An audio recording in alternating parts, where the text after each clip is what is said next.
आप सब लोगों को मेरा नमस्कार। आज का दिन भारत के इतिहास में एक तरह से भारतीय जनतंत्र के लिए काला दिन साबित हुआ।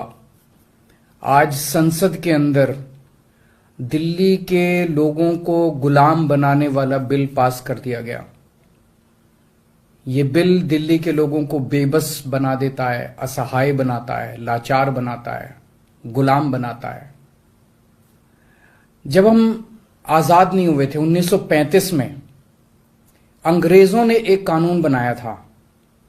उस कानून का नाम था गवर्नमेंट ऑफ इंडिया एक्ट। उस कानून में अंग्रेजों ने यह लिखा था कि भारत में चुनाव तो होंगे, लेकिन जो सरकार चुनी जाएगी उसको कोई काम करने की पावर नहीं होगी, काम करने की शक्तियां नहीं होंगी। जब हमारा देश आजाद हुआ तो हमने संविधान बनाया और संविधान में हमने लिखा कि चुनाव होंगे, लोग अपनी सरकार चुनेंगे और जो सरकार चुनेंगे उस सरकार को लोगों के लिए काम करने की सारी शक्तियां होंगी। आज आजादी के 75 साल के बाद प्रधानमंत्री मोदी जी ने दिल्ली के लोगों की आजादी छीन ली।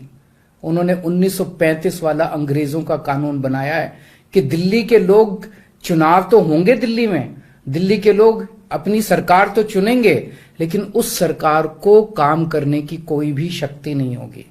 ये कानून आज हमारे देश की संसद ने पास किया है। दिल्ली के लोगों की वोट की अब कोई कीमत नहीं बची है। अब सरकार बनाई, उस सरकार की कोई शक्ति नहीं है। सुप्रीम कोर्ट ने एक आदेश दिया था, 11 मई को सुप्रीम कोर्ट ने आदेश दिया था। सुप्रीम कोर्ट ने क्या कहा? सुप्रीम कोर्ट ने कहा भारत एक जनतंत्र है। इस जनतंत्र में हम अपनी सरकार चुनते हैं, जनता अपनी सरकार चुनती है और उस सरकार को जनता के लिए काम करने की पूरी ताकत होनी चाहिए, सुप्रीम कोर्ट ने कहा। प्रधानमंत्री जी ने एक ही हफ्ते के, सुप्रीम कोर्ट का जैसे आदेश आया, एक हफ्ते के बाद उसको सुप्रीम कोर्ट के आदेश को पलट दिया और उसके खिलाफ एक अध्यादेश लेके आए। और आज हमारे देश की संसद ने उस अध्यादेश को इस देश का कानून बना दिया कि अब दिल्ली के लोगों की चुनी हुई सरकार को काम करने की कोई ताकत नहीं होगी। अब इस कानून में लिखा है कि दिल्ली के लोग जो मर्जी सरकार बनाएं, लेकिन उस सरकार को चलाएंगे एलजी साहब और मोदी जी, सीधे सीधे वही लोग चलाएंगे इस सरकार को। तो इससे साफ जाहिर है कि प्रधानमंत्री मोदी जी कह रहे हैं कि मैं सुप्रीम कोर्ट को भी नहीं मानता। जिस देश के प्रधानमंत्री उस देश की सर्वोच्च अदालत को नहीं मानते, उस देश का क्या भविष्य हो सकता है? सीधे सीधे वो कह रहे हैं सुप्रीम कोर्ट जो मर्जी आदेश पास करे, अगर मुझे सुप्रीम कोर्ट का आदेश पसंद नहीं आया तो मैं उसके खिलाफ कानून बना के सुप्रीम कोर्ट के आदेश को पलट दूंगा। इतना अहंकार हो गया इन लोगों को। इन लोगों ने देखा कि दिल्ली में आम आदमी पार्टी को हराना बहुत मुश्किल है।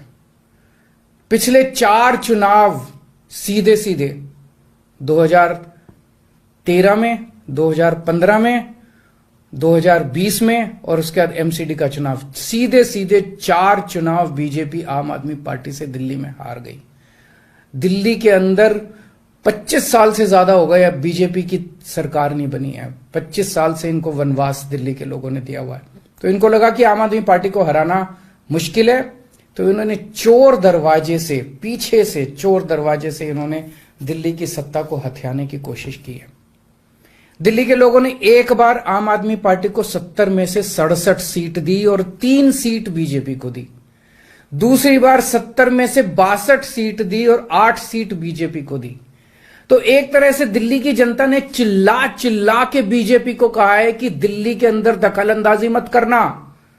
प्रधानमंत्री जी को साफ साफ शब्दों में दिल्ली के लोगों ने कहा, 7 सीट उनको नेशनल चुनाव में 7 सीट दी और दिल्ली के चुनाव में 3 सीट दी।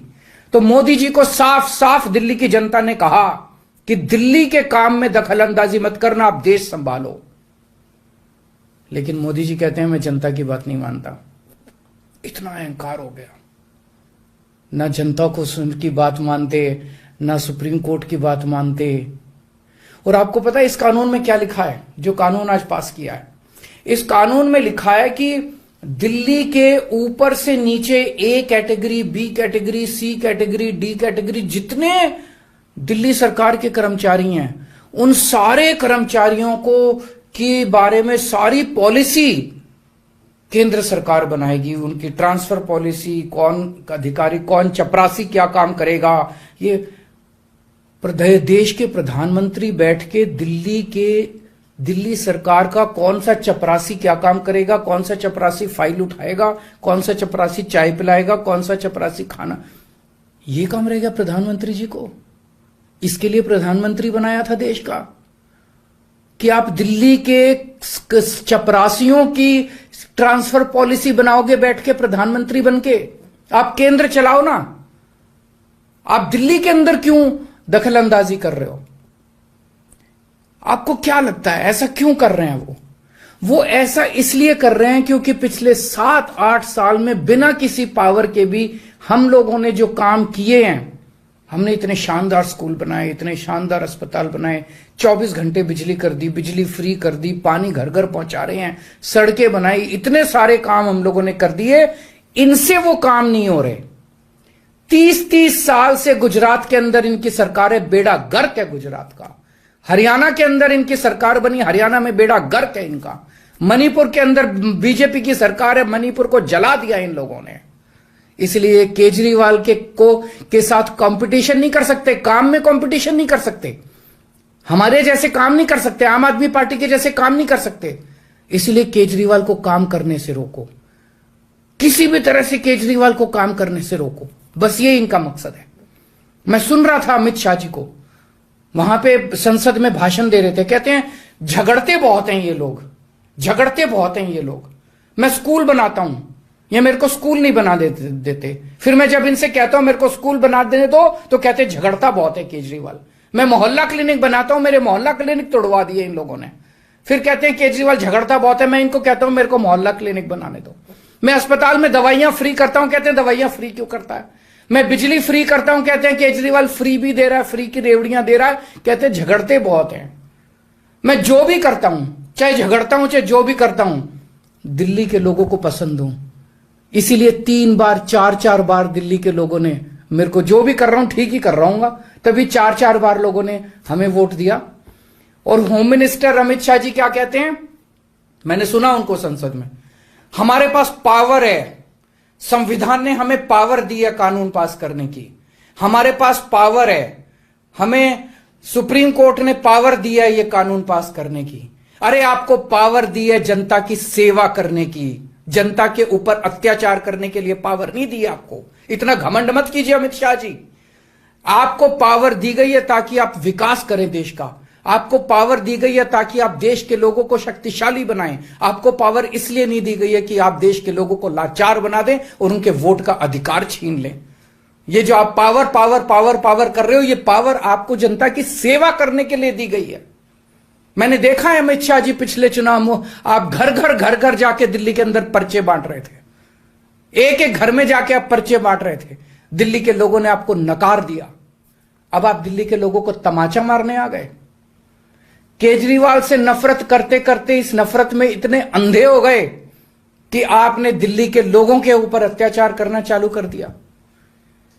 और मैं प्रधानमंत्री जी को याद दिलाना चाहता हूं, 2014 के चुनाव में प्रधानमंत्री जी आप खुद आए थे दिल्ली, आपका भाषण उठा के देखिए। आपने दिल्ली की जनता को प्रॉमिस किया था कि मेरे को प्रधानमंत्री बना दो, मैं अब दिल्ली को पूर्ण राज्य बनाऊंगा। उसके पहले, हर चुनाव के पहले भारतीय जनता पार्टी ने आंदोलन किए हैं दिल्ली के अंदर दिल्ली को पूर्ण राज्य बनाने के लिए। और आज आप लोगों ने दिल्ली के लोगों की पीठ में छुरा घोंप दिया, अपनी वादे से मुकर गए। अगर आप ऐसे करोगे फिर प्रधानमंत्री पे कौन यकीन करेगा? आपने खुद बोला था 2014 में कि मैं फुल स्टेटहुड बनाऊंगा, फिर कौन जनता आपके ऊपर यकीन करेगी? 2015 में आपने मेरी शक्तियां छीनी दिल्ली सरकार की, जैसी हमारी सरकार बनी आपने हमारी शक्तियां छीन ली नोटिफिकेशन जारी करके।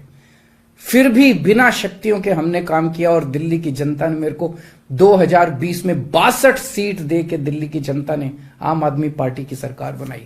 क्यों? क्योंकि मैं दिल्ली का बेटा हूं और आप दिल्ली के नेता बनना चाहते हो।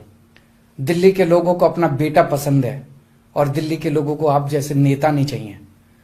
हम दिल्ली वाले दिल्ली से बहुत प्यार करते हैं और हम जानते हैं कि बीजेपी दिल्ली के लोगों से नफरत करती है, दिल्ली वालों से नफरत करती है। इस बार दिल्ली के लोग बीजेपी को एक भी सीट नहीं देंगे, लोकसभा में एक भी सीट नहीं देंगे। इस पूरे संघर्ष के अंदर बहुत सारी पार्टियों ने, बहुत सारे नेताओं ने दिल्ली के लोगों का साथ दिया। उन सब नेताओं को और उन सब पार्टियों को मैं तहे दिल से दिल्ली के 2 करोड़ लोगों की तरफ से शुक्रिया अदा करता हूं, धन्यवाद बोलता हूं।